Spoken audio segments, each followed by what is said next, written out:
võtame siin nüüd mõttes kaasa Ruhnu saarele keset Liivi lahte. Saarel on mitu otsa.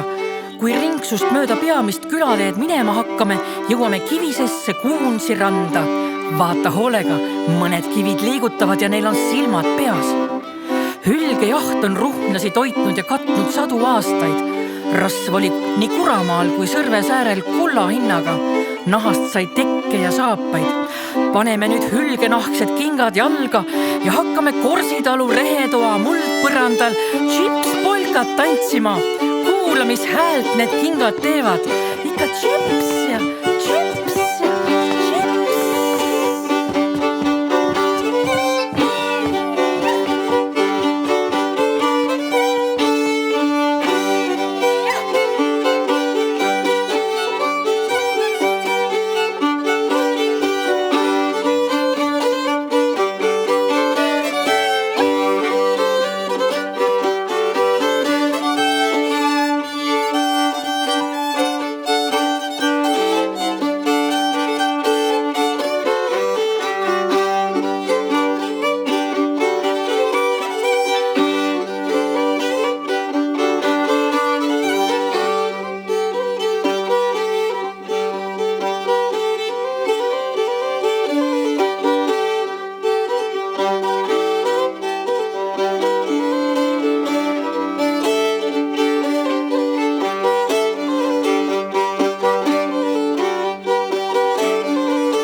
Üks vana ja päevi näinud puust roheline kohver jutustab meile kõnekalt saare ajaloo.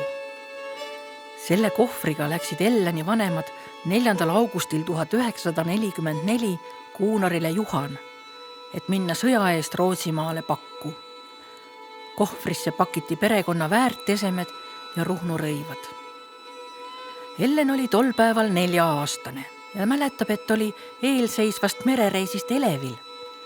Ta ei saanud aru, miks ema ja isa pisaraid valasid, kui käisid oma koduloomadega hüvasti jätmas.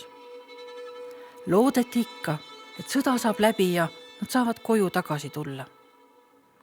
Nemad kahjuks koju tagasi ei jõudnud, aga kogu ülejäänud elu, iga jumala päev, rääkisid nad Ruhnu maast ja inimestest ja oma loomadest. Kui Eesti sai vabaks ja ka Ruhnu rootslastele maad tagasi anti, tuli Ellen tagasi oma sünnipaika. Ehitas vana rehielamu koha peale uue majakese ja hakkas igal suvel Ruhnus käima.